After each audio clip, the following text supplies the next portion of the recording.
Hello, again with me Sir Kaidir in Form 4 Physics. Alright, so today we are going to continue our lesson 2.7 and 2.8. Right, there are two subtopics today. So actually here is 2.7. Alright, so impulse and impulsive force. So you need to know what is impulse and impulsive force. Impulse, what is impulse? The change of momentum. Okay, the change of momentum, perubahan momentum. So you kena ingat, you need to remember the formula of momentum is P equal to mv, means the change of momentum. So means you kena ambil kira the initial velocity and the final velocity. That's why here, okay, the formula is impulse equal to mv minus mu, the change of momentum, perubahan momentum. Okay, so the unit is kilogram meter per second or Newton second. Actually impulse you can write like this. J is referred to impulse equal to mv minus mu. Right? Okay, now we are going to impulsive force or Fi. Okay, what is impulsive force? The rate of change, okay, the word rate here, the rate of change of momentum in a collision or explosion. Okay, remember momentum, they are two type, collision and explosion. Collision pula kita bagi lagi kepada dua, elastic and inelastic collision. So here impulsive force, the rate of change of momentum in a collision or explosion, means the word rate here, okay, the word rate here means you need to divide by time. The change of momentum you divide with time. That's why the formula here is Fi or impulsive force is equal to mv minus mu divided by time. Alright, so the unit for force is Newton. Alright, so now we continue to the relationship between impulsive force and time. Okay, the relationship between impulsive force and time. Alright, impulsive force is inversely proportional to time of contact. So what does that mean? Means when the t is shorter or t is shorter, means the impulsive force is higher. Okay, or vice versa, when the t is longer, the period of time is longer, so the impulsive force is lower lah, decrease. Or di sini kan dia punya explanation, the longer period of time means impulsive force is decrease. That's why they are inversely, satu turun, satu akan naik. Kalau masa itu pendek ataupun masa itu panjang, okay, masa itu panjang means impulsive force itu akan berkurang. Okay, when the shorter period of time, okay, bila masa itu pendek, impulsive force akan tinggi. Okay, dia punya example kita akan check later. Okay, so means impulsive force is inversely proportional to time. Dia kena berlawan, satu tinggi, satu akan jadi rendah. So kalau dalam graph, actually graph ini salah. Okay, the graph is wrong. Actually this is referred to 1 over t. Okay, wait. Okay, not t ya. F equal, so here is F against t. So this graph, okay, this graph is referred to the impulsive force. The impulsive force is inversely proportional to the time of contact. Okay, this graph. But the second graph here, this one is the second graph. The second graph here, kalau graph dia begini, means impulsive force is directly proportional, okay, directly proportional to 1 over time. Okay, dia akan jadi directly proportional when 1 divide by time. Okay, tapi kalau you relate F and T, impulsive force and time, the relationship is F inversely proportional to T, while F directly proportional to 1 over T. So they are difference ya.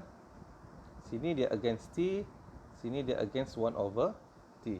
So this is chapter 1 punya topik kan. So you need to recall lah supaya you ingat. Okay. So now we are going to continue to the example, the situation. Okay. So situation for reducing impulsive force in sports. Alright. That's mean when we reduce the impulsive force, okay, reduce the impulsive force means itu F decrease, okay, ataupun F itu lower, means the time is longer, the time period is longer because the relationship is inversely proportional kan. So look at this situation. So ini kalau lompat tinggi, you pernah nampak kan? So the thick mattress with soft surfaces are used in event such as high jump. Betul kan? So that the time interval of impact on landing is extended. Okay? You, let's say ini tilam kan? So you lompat tinggi, you tidak akan terhampas pergi lantai. Okay, masa untuk you sampai pergi lantai itu dia semakin panjang because of the mattress. Okay, you jatuh di tilam, okay, tilam itu akan tenggelam kan? So means you tidak akan sampai pergi lantai. Untuk you sampai pergi lantai dia ambil masa yang lebih panjang. Okay, that's why the time interval of impact on landing is extended. Thus, reducing the impulsive force. So you punya daya masa jatuh itu berkurang, tidak sakit lah. This can prevent injuries to the participant. Okay, imagine tidak ada tilam. So what happened to your body? Okay, confirm sakit, mungkin patah. Okay, that's why the mattress there, dia reduce the impulsive force. Okay, because the longer time interval of impact. Alright? Okay, the next example is goalkeepers will wear glove to increase the collision of time. This will reduce the impulsive force. Okay, kalau you pakai glove, okay, kalau bola sampai ke tangan you tidak berapa sakit, you tidak akan rasa sakit, kurang. Tapi let's say you tidak pakai glove, bola laju, then you grab the ball. Okay, maybe your finger will injured. Okay, because the time of impact kalau you tidak pakai glove, direct sampai pergi tangan. Okay, so kalau time impact, kalau you pakai glove kan, the time impact will extend, lambat untuk sampai ke tapak tangan. That's why dia punya impulsive force decrease. So kalau impulsive force decrease means you punya tangan tidak rasa sakit. Okay? Alright. Now, gymnastic. When a gymnast performs squat vault, okay, squat vault to you refer to the diagram, Okay, this one. She will bend her legs upon landing. You see here, dia bend dia punya knee kan, dia punya legs. This is to increase the time of impact. So sekarang we refer to the time. The time is increase. So masa dia panjang. Okay. Impact itu means you sampai lantai. Okay. Time untuk dia sampai itu, time impact dia dipanjangkan. Okay. In order to reduce the impulsive force acting on his legs. This will reduce the chance of getting serious injury. You pernah nampak itu gymnast kan? Dia lompat and then kaki dia lurus. So what happened to the leg? Confirm injured. Okay? So dia punya lutut mungkin broke. Okay, broken leg lah. That's why you kena bend your leg. So your time of impact is increase. So bila the time of impact increase, the impulsive force decrease. Dia punya daya tu berkurang. That's why you kurang rasa sakit. Okay. And then a baseball player must catch the ball in the direction of the motion of the ball. Moving his hand backwards when catching the ball prolongs the time for the momentum to change so as to reduce the impulsive force. So dia tangkap bola kan, bola sampai, dia mesti tangkap bola kan, bola sampai, tangkap sambil you ke belakang you punya tangan. Okay, supaya you tidak rasa impact itu, impact untuk sakit di tangan itu jadi panjang. So dia punya impulsive force akan decrease. Daya yang kena tangan ini akan berkurang. Kalau you this ball, you tidak move any hand, tu bola sampai pop, you tangkap macam ni saja, what happen to your hand? Mesti sakit kan? Sakit. Tapi kalau bola sampai sambil you reverse your hand, then you tangkap, so dia reduce dia punya impulsive force. The time impact is longer, kan? You kasih panjang sikit, baru you tangkap. Okay, itu dia punya example. Itu situation when you reduce the impulsive force.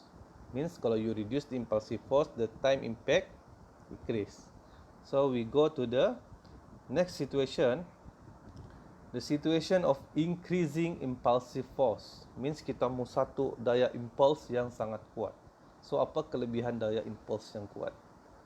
Let's say here, a karate expert can break a thick wooden slab with his bare hand, and that move at a very fast speed.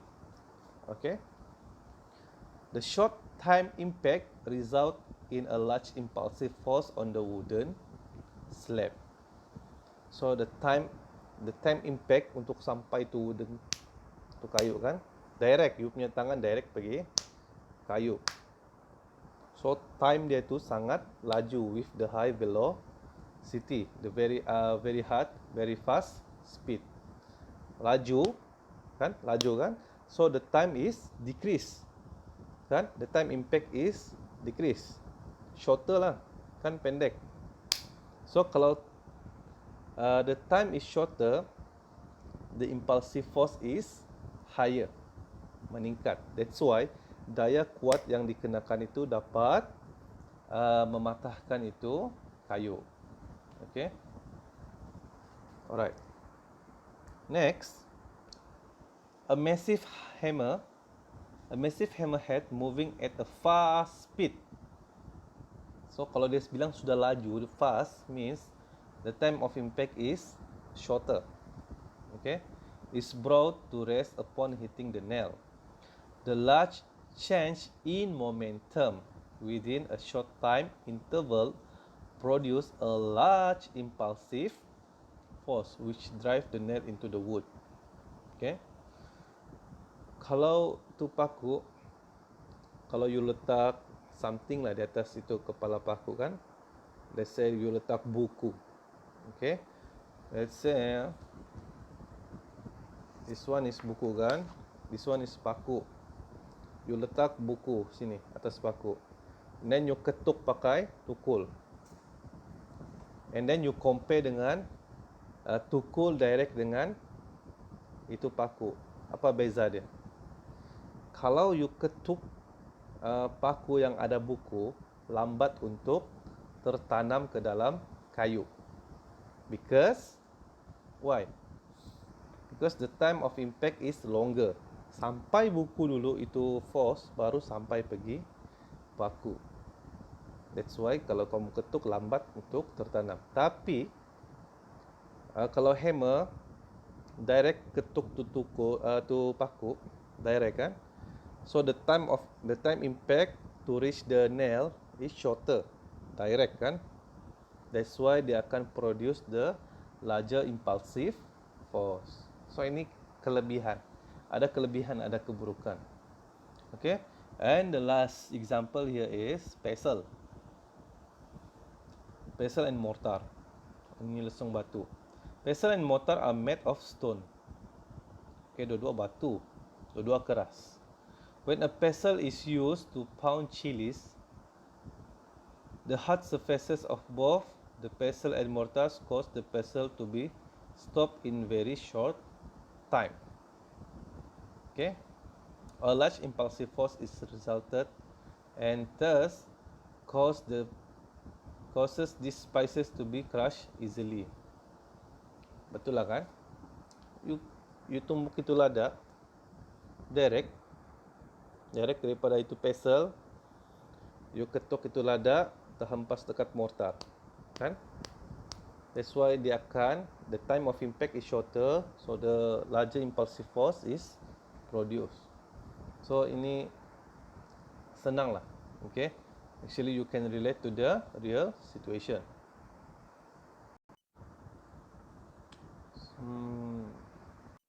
Alright, means all the above situation, kita punya example yang kita discuss tadi involve a pair of force.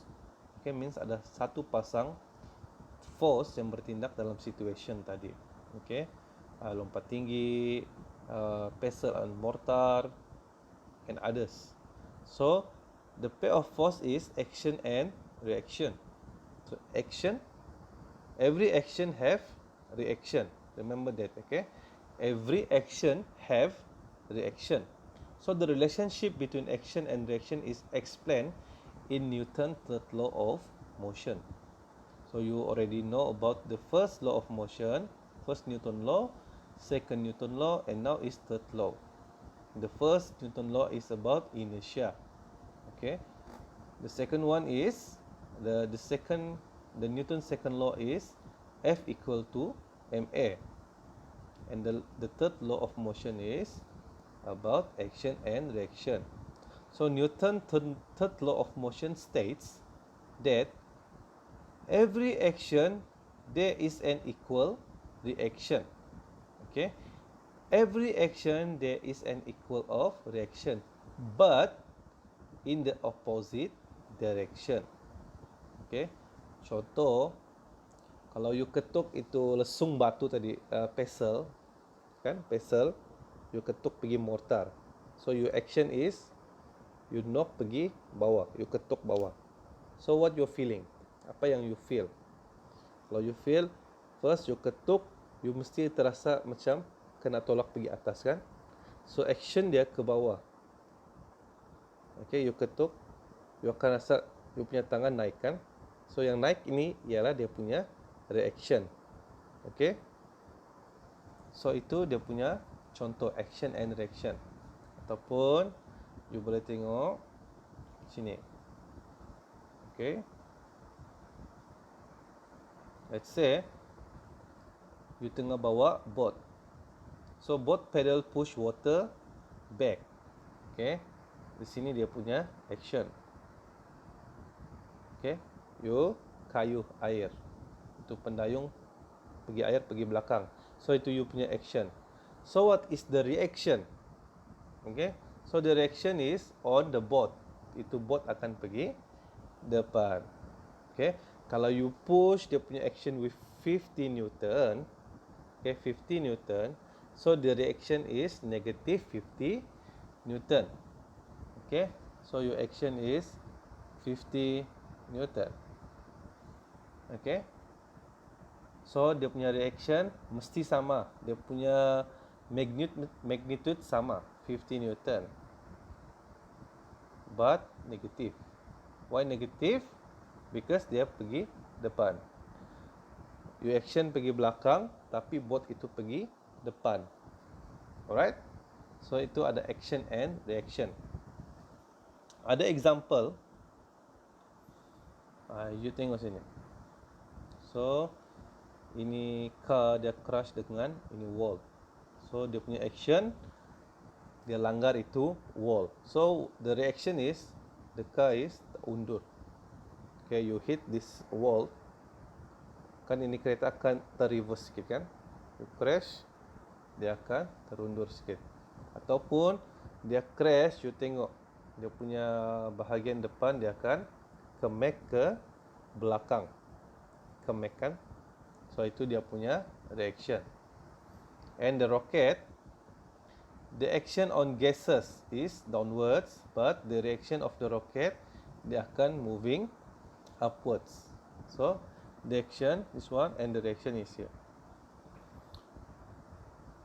The last example is about ni orang angkat berat. Action on bubble. Okay, dia angkat itu bubble pergi atas. So the reaction of an athlete to weight, dia akan ke bawah. You akan rasa you punya badan tertolak pergi bawah, kan? So itulah action and reaction. Third law of Newton. Alright. So now we are going to discuss the calculation. Okay. So the example question here is, a car of mass 1000 kg is traveling with a velocity of 20 meter per second. Alright. The car hits a street lamp and stop. Okay, they hit and then they stop in 0.05 second. What is the impulsive force acting on the car during the collision? So at first you kena tahu dia punya formula. Impulsive force, the change of momentum divided by time. So you just substitute, okay, substitute the value. Dia punya m is 1000 times with the final velocity. So what is the final velocity here? Apa final situation sini? Final situation is dia stop, means dia punya velocity is 0. Okay, minus 1000 times initial velocity. U is initial velocity, so 25 over time 0.05. So when you calculate, you tekan dia, you punya calculator, you akan dapat negative 500,000. Unit is Newton. So why negative? So why the answer is negative? Okay, because kalau you langgar kan, macam yang teacher cakapkan tadi kan, langgar, and then dia akan terreverse kan, langgar, dan you akan terreverse ini. You tidak akan terus stop macam ni. Okay, that's why dia punya direction, dia punya reaction ke belakang. That's why negative 500,000. Okay, Newton. Alright, so easy. So now this is the second example. In a tennis match, Rosley hits an oncoming ball of mass of 0.2 kg. So this is the first information. At a velocity of 20 meter per second. Okay, this is the second information. The ball rebounds with a velocity of negative 40, dia rebound. Okay, maksudnya dia punya reaction. So the time taken in the collision between the ball and the tennis racket is 0.01 second. What is the impulse experienced by the ball? So now the question asks about impulse, J. So the change of momentum, mv minus mu. So the mass is 0.2 times, so the final velocity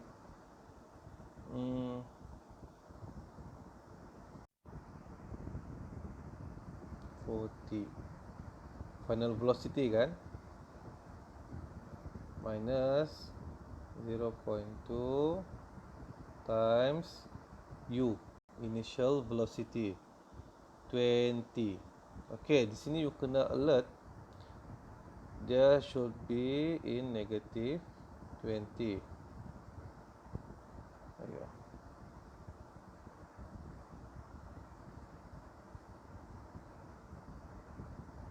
Negative 20. Why negative? Because oncoming ball kan, first the ball move macam ni, and then dia pukul balik. So dia sudah lawan arah kan. First dia ke kiri, then dia balas balik tu pukulan. So bola itu undur. So initial velocity, the ball is moving to the left. Okay, that's why dia punya initial velocity kena lawan arah. That's why di sana negatif. Okay, so when you substitute, tekan saja kalkulator. Okay, you akan dapat 12 kilogram meter per second. Alright. So next, what is the impulsive force exerted on the ball? So impulsive force senang, sudah ada dia punya change of momentum kan. mv minus mu over t. So mv minus mu you sudah ada 12.